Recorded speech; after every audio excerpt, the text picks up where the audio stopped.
You touched on this next topic in your book a little bit too, and the connection between sugar and heart disease. I think most people wouldn't connect the two, but we're finding out more and more about the major connection that there is between the two, aren't we? Even the American Heart Association is now putting out position papers, and they're a relatively conservative organization, telling people they've got to cut back the excess sugar because it increases high blood pressure, increases diabetes, increases heart disease, increases cancer risk as well. So like I said, you know me, Scott, I'm not a big one for giving up things that are pleasurable. I consider pleasure good. So I would be telling people, and I have a sweet tooth, and that's how I learned about firsthand about many of these things that that are going on.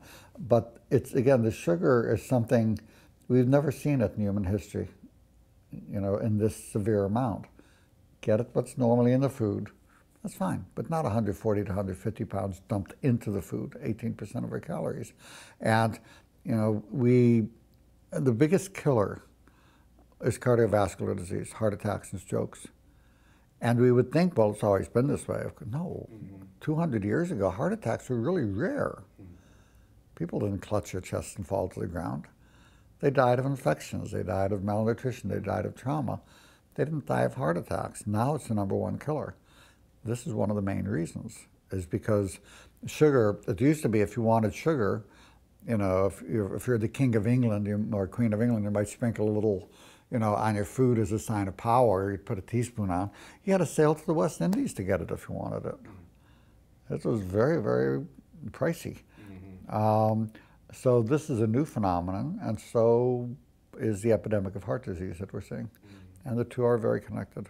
Well, speaking of heart disease, we hear a lot about inflammation being a root cause of that. So then everybody says, well, how's inflammation started? Can sugar come in there? Sugar is a major trigger. Not only the sugar and the white flour, both are pro-inflammatory. And we have an epidemic of immune problems. And again, inflammation is not bad. It's a normal, healthy part of our immune system. It's just out of balance. And that's why so many of modern illnesses are associated with excessive inflammation. And sugar is a major culprit with that. One reason why people not only have increased heart disease, but increased pain when they have a sweet tooth.